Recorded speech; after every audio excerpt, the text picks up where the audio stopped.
Hello students, welcome to my channel Discover Social Science.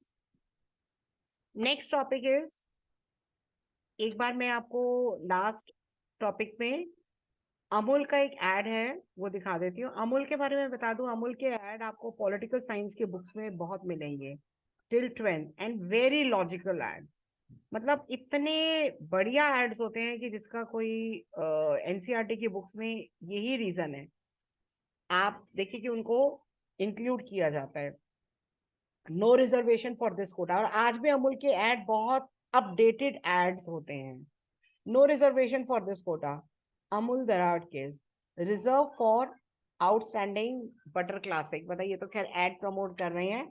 तो ये मतलब वो कोटा कौन सा है जिनके पास इकोनॉमिकली जो बहुत साउंड है। Now need for political institutions, हमने देखा कि गवर्नमेंट कैसे वर्क करती है। गवर्निंग कंट्री को गवर्न करना, उसमें बहुत सारी एक्टिविटीज आती हैं। गवर्नमेंट इज रिस्पॉन्सिबल कि कंट्री की सिक्योरिटी के लिए टैक्सेस कलेक्ट करना, रूल्स बनाना, एडमिनिस्ट्रेशन देखना, डिफेंस देखना, डेवलपमेंट प्रोग्राम देखने, इंफ्रास्ट्रक्चर एक्टिविटीज प्रोवाइड करना। डेमोक्रेटिक गवर्नमेंट की बात कर रही हूँ। वेलफेयर स्कीम्स को लॉन्च करना, बनाना अलग बात है, इम्प्लीमेंटेशन। राजस्थान में जब बीजेपी सरकार जो है वो चली गई थी और ये कांग्रेस की गवर्नमेंट आई थी, तो मुझे अभी तक याद है कि रिपोर्ट में उसका रीजन था कि जो लोकल पंचायत लेवल है और जो स्टेट लेवल है, पॉलिसीज जो है वो बन गई थी, अच्छी थी, लेकिन इम्प्लीमेंट और एग्जीक्यूशन कहीं नहीं हुआ था, जिसके कारण राजस्थान के में जो है वो कांग्रेस सरकार आई, बीजेपी सरकार चली गई थी। तो others they have to implement these decision. कोई डिस्प्यूट अगर अराइज होता है तो वो डिसीजन इम्प्लीमेंटेशन इसलिए स्टूडेंट बहुत ज्यादा इंपॉर्टेंट है। आप प्लान कितने भी बना लीजिए अपने पढ़ने के, अगर आप उसको राइटली इम्प्लीमेंट नहीं कर रहे हैं तो वो आपके लिए थोड़ा सा फ्यूटाइल है। और ऐसे गवर्नमेंट अगर अपने प्रोग्राम्स, पॉलिसीज, प्लानिंग कितनी भी कर ले, बात आती है एग्जीक्यूशन पे। अगर एग्जीक्यूशन नहीं है तो फिर बेकार है। तो इफ डिस्प्यूट्स अराइज, तो डिसीजंस में, इम्प्लीमेंटेशन में कौन बताएगा कि सही गलत क्या है। तो इट इज इम्पोर्टेंट कि ये सारी रिस्पॉन्सिबिलिटीज कौन करेगा।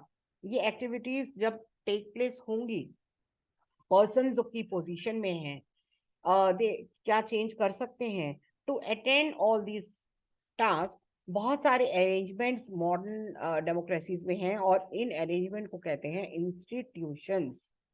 डेमोक्रेसी तभी चलती है जब ये इंस्टीट्यूशन अपना अपना काम कॉन्स्टिट्यूशन के अकॉर्डिंग, पावर्स के अकॉर्डिंग, अपने फंक्शंस के अकॉर्डिंग वो अपना काम बहुत अच्छे से करें।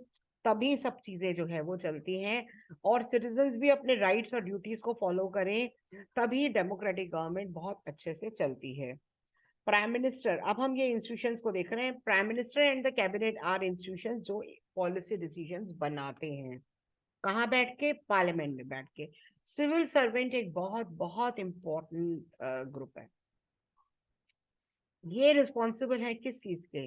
फॉर टेकिंग स्टेप्स, क्या करने के लिए? To implement the minister's decision, कि जो बनाए हैं डिसीजंस। आप देखिए जो बीजेपी गवर्नमेंट, जो मोदी सरकार है, उसका मैं बहुत मतलब ये तो मैं कुछ ऐसी बात बोल रही हूँ कि जो एक दिन का भी नहीं है। पर हाँ, इधर ये सिविल सर्वेंट्स की बात आई है तो मैं बता देती हूँ कि मतलब काफी, इवन नेहरू जी ने भी, वीके मेनन जी को अपनी कैबिनेट में लिया था, इंक्लूड किया था, ब्यूरोक्रेट थे। और मोदी जी ने बहुत साल बाद उन्होंने बहुत ज्यादा उन, जब मोदी जी पीएम बने थे तो मुझे याद है न्यूज़पेपर में कि वो ब्यूरोक्रेट से बहुत ज्यादा उनसे सलाह लेके काम करते थे, बिकॉज ये हमारा स्टील फ्रेम है। जैसे हमारी रीढ़ की हड्डी होती है ना बॉडी में, तो ये स्टील फ्रेम है। And better guide and very learned, not only learned but ये बहुत अच्छे। आप देखिए एस जयशंकर जो हमारे इस समय मतलब फॉरेन अफेयर्स मिनिस्टर हैं, और अजित डोभाल जी का नाम तो कोई मेरे ख्याल से इंट्रोडक्शन का वो नहीं है कि उसकी जरूरत पड़े। तो ये लोग ऐसे हैं जिन्होंने वाकई में बहुत ज्यादा एग्जीक्यूशन में बहुत इंपॉर्टेंट रोल प्ले किया है और अभी भी कर रहे हैं। तो सिविल सर्वेंट्स बहुत इंपॉर्टेंट है। गवर्नमेंट के मिनिस्टर्स के जो डिसीजंस हैं वो सिविल सर्वेंट बहुत अच्छे से इम्प्लीमेंट करें। सुप्रीम कोर्ट, अभी आगे जब टॉपिक आएगा तब और मैं आपको एग्जांपल बताऊंगी। सुप्रीम कोर्ट बहुत ज्यादा, honourable Supreme Court is an institution जो डिस्प्यूट्स को सेटल करती है between the government and the citizens और within the government and likewise. Working with institution बहुत इजी नहीं है, एंड इंस्टीट्यूशन में रूल्स एंड रेगुलेशंस होते हैं। इंस्टीट्यूशंस इन्वॉल्व करती हैं meetings, committees, routines. This often leads to delay and complications. Therefore dealing with institution कई बार फ्रस्ट्रेटिंग भी हो सकता है। One might feel that it is much better to have one person. कई बार आपको लगता होगा कि इतना कॉम्प्लेक्स, इतना सब कुछ फैला हुआ है, बट ऐसा नहीं है। एक पर्सन अगर होगा जो डिसीजन लेगा, सब डिसीजन, तो क्या होगा वो? ऑब्वियसली आपको पता होगा, dictatorship. One might feel that it is much better to have one person, कि जो विदाउट एनी रूल्स और रेगुलेशन बड़ा सिंपल सिस्टम हो जाएगा, बट वो डेमोक्रेसी नहीं होगी। वो कुछ भी होगा पर डेमोक्रेसी नहीं होगी।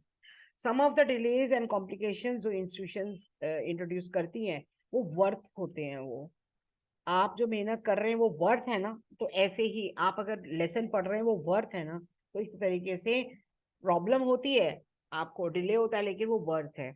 दे provide an opportunity for wider set of people कि जो कंसल्ट किया जाए। इंस्टीट्यूशन जो है make it difficult to have a good decision taken very quickly, but they also make it equally difficult to rush through a bad decision. So democratic government insist करते हैं institutions पे। अब parliament की बात, तो ये स्टार्टिंग में इतना मतलब ये मंडल कमीशन का एग्जांपल देखिए। I am starting from here because that is the more concrete one. Parliament क्या है? Why do we need parliament? आप देखिए ये पार्लियामेंट क्या है। पार्लियामेंट डिसीजन जो है, कोई भी डिसीजन पार्लियामेंट में लिया जाता है। हमारी कंट्री में बता दूं आपको, पार्लियामेंट्री फॉर्म ऑफ डेमोक्रेसी है, मतलब पार्लियामेंट सुप्रीम है। अमेरिका जैसे हमारे यहाँ प्राइम मिनिस्टर डायरेक्टली इलेक्ट नहीं होते, प्रेसिडेंट जो है वो इनडायरेक्टली इलेक्ट होते हैं। तो parliament, prime minister is first and foremost, he is the member of the parliament। फिर जो लीडर है मेजोरिटी पार्टी का, वो आगे जाकर वो ये रोल प्ले करते हैं। Now why do we need parliament? In India, national assembly को जो इलेक्ट होके आते हैं रिप्रेजेंटेटिव, कहाँ बैठते हैं? वो पार्लियामेंट में बैठते हैं। आपको पता है नया पार्लियामेंट हाउस भी ऑलमोस्ट बन के तैयार है। एट द स्टेट लेवल उसी को लेजिस्लेचर कहते हैं या लेजिस्लेटिव असेंबली कहते हैं। पॉलिटिकल अथॉरिटी लोग जो है वो कैसे रियलाइज करते हैं? In three ways. पार्लियामेंट सबसे पहला इंपॉर्टेंट फंक्शन, और ये एग्जामिनेशन पॉइंट से भी बहुत ज्यादा इंपॉर्टेंट है।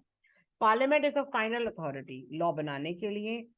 लॉ मेकिंग टास्क बहुत डिफिकल्ट होती है, तो वो लेजिस्लेचर में बनते हैं। Parliament all over the world can make new laws, changing existing laws और एबॉलिश एग्जिस्टिंग लॉज। अभी आपको ये सुन के कुछ एक दो इंस्टेंसेस में दूंगी आपको, जो आपको सुन के हैरानी होगी, क्या ये भी चीजें पार्लियामेंट में डिस्कस होती हैं? आप लोगों का एक बार हुआ था कुछ बोर्ड का एग्जाम, 12th का सब्जेक्ट मुझे एग्जैक्टली याद नहीं, I think it was physics. उसमें कुछ आउट ऑफ कोर्स था, वो पार्लियामेंट में डिस्कस हुआ। उसके बाद it was in 1990s that प्याज के प्राइसेस बहुत ज्यादा इंक्रीज हो गए थे, तो प्याज भी पार्लियामेंट में डिस्कस हुई। और अभी जो रिसेंटली जो जिस चीज पे मोदी गवर्नमेंट भी काफी चिंतित है, the rising temperatures in February. 54 years के बाद फेब्रुअरी इतना गर्म रहा है, और अभी मार्च में उम्मीद है कि मतलब आफ्टर 15 मार्च काफी ज्यादा गर्मी होगी। तो ये भी चीजें पार्लियामेंट में डिस्कस हो रही हैं कि कैसे कंट्रोल किया जाए। टेम्परेचर कंट्रोल नहीं बात हो रही, बात ये हो रही है कि अगर जैसे बीमारियां जो ज्यादा फैलेंगी तो उसको कैसे कंट्रोल किया जाए। तो कहने का मतलब ये है कि जो कॉमन पीपल से रिलेटेड कोई भी लॉ होता है, लॉ बनाने की बात होती है, वो सब पार्लियामेंट में होती है। Parliament all over the world exercise some control over those who run the government, that is executive.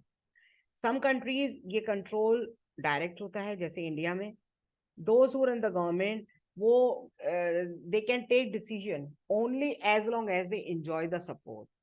Parliament control करती है all the money that government has. Most of the money, public money, can be spend only when parliament उसको sanction करती है. मतलब parliament के पास ये सारा control जो है वो मनी का पार्लियामेंट के पास होता है. Fourth, that parliament is the highest forum of discussion and debate on public issues. Highest forum है, जो डिस्कशन और डिबेट का हाईएस्ट फोरम है. उसके बाद तो सड़क पे लोग आते हैं, प्रोटेस्ट करते हैं, पर डिस्कशन का हाईएस्ट फोरम है. और आप देख रहे होंगे कि कई बार कई चीजें, दिल्ली असेंबली का भी कितना ज्यादा बुरा सीन, और पार्लियामेंट सेशन 1980s तक वो टीवी पे नहीं दिखाया जाता था, उसके बाद टीवी पे दिखाना ये स्टार्ट हुआ था. फॉर ट्रांसपेरेंट सिस्टम, मतलब more and more power should be in the hands of the citizens, कि सिटीजन्स को पता हो कि जिनको वो इलेक्ट करके लाए हैं वो कैसे पार्लियामेंट में काम करते हैं. इसीलिए अब तो आपको पता है जुडिशरी की भी प्रोसीडिंग्स, कुछ प्रोसीडिंग्स वो लाइव होती हैं. Parliament is the highest forum of discussion and debate public issues पे. अब हाउसेस कौन से हैं पार्लियामेंट के? हमारा पार्लियामेंट्री सिस्टम मैंने कई बार आपको बताया है, दोबारा बता देती हूँ, ब्रिटिश पार्लियामेंट्री सिस्टम से काफी ज्यादा प्रभावित है और सिमिलर है. 2 हाउसेस हैं और 2 चैम्बर हैं. 1 हाउस जिसको कहते हैं लोकसभा, जिसमें मेंबर्स जो है वो डायरेक्टली इलेक्ट होते हैं, ये आप मिडिल क्लासेस में भी पढ़ चुके होंगे. 2nd हाउस में इलेक्टेड इनडायरेक्टली, और वो कुछ स्पेशल फंक्शंस परफॉर्म करते हैं. And the most common work for 2nd house is कि वो अलग अलग स्टेट, रीजन्स और फेडरल यूनिट्स के इंटरेस्ट का ध्यान रखें. तो पार्लियामेंट हमारी कंट्री में 2 हाउसेस हैं, Lok Sabha, Rajya Sabha. President of India is the part of Parliament, although he or she is not a member of either of the house. जितने भी लॉ बनाए जाते हैं हाउसेस में, जब तक पार्लियामेंट प्रेसिडेंट जी का सिग्नेचर नहीं होंगे वो तब तक लॉ नहीं बनेंगे. दो इंडियन पार्लियामेंट आप पहले भी पढ़ चुके हैं लोकसभा के बारे में, कैसे इलेक्शन होते हैं. तो हम कुछ डिफरेंसेस जो हैं वो इसमें डिस्कस करेंगे इस टॉपिक में, कि क्या डिफरेंस है दोनों में और क्यों एक हाउस ज्यादा पावरफुल है. तो it might appear Rajya Sabha is more powerful क्योंकि उसको अपर चैम्बर कहा जाता है. ये एक कन्वेंशन है, ट्रेडिशन है, प्रथा है, क्योंकि ब्रिटेन में भी ऐसे ही है. तो हमने वो प्रथा को फॉलो किया है, पर एक्चुअली में राज्यसभा के पास पावर नहीं है. ज्यादा पावर लोकसभा के पास है, दो it is called the lower chamber. But this does not mean कि राज्यसभा ज्यादा पावरफुल है. जैसा मैंने अभी आपको बताया, ये ओल्ड स्टाइल ऑफ स्पीकिंग है, और ये लैंग्वेज है, कन्वेंशन है. While Lok Sabha has more power. बहुत इंपॉर्टेंट क्वेश्चन है ये आपके एग्जामिनेशन पॉइंट ऑफ व्यू से, 3 मार्क्स के लिए. कोई भी ordinary law pass by both the houses, but if there is a difference between the 2 houses, कोई भी लॉ से रिलेटेड डिसीजन में, फाइनल डिसीजन में जॉइंट सेशन होगा. जॉइंट सेशन में दोनों हाउसेस के मेंबर्स प्रपोर्शन में आएंगे और तभी वो डिसीजन जो है वो होगा. Second point, Lok Sabha. Lok Sabha money matters में बहुत इंपॉर्टेंट पावर्स है लोकसभा के पास. Once the Lok Sabha passes the budget government का, तो Rajya Sabha can not reject it. Rajya Sabha केवल 14 दिन के लिए डिले कर सकती है. लोकसभा में और मे नॉट एक्सेप्ट, वो लोकसभा की अपनी स्वीट विल है. और अदरवाइज लोकसभा के ऊपर कोई प्रेशर नहीं है. Lok Sabha is very much independent in taking the decision. Now the next is that third most importantly, Lok Sabha council of minister को कंट्रोल करती है. Only a person who enjoys the support of the majority of the member in the Lok Sabha is appointed by the Prime Minister. Lok Sabha ke members, and if the majority of the Lok Sabha members they have no confidence, तो ministers including prime minister उनको quit करना पड़ेगा. राज्यसभा के पास ये power नहीं है. तो students, I think आपको ये चैप्टर समझ में यहाँ तक आ गया होगा. Next topic I will take in the next part, in the next lecture, that is about the executive. तो प्लीज मेरा चैनल सब्सक्राइब करिएगा, शेयर करिएगा, और ज्यादा से ज्यादा शेयर करिएगा, और प्लीज कमेंट करिएगा प्यारा सा. और thank you so much. Help me to grow on this platform. Thank you.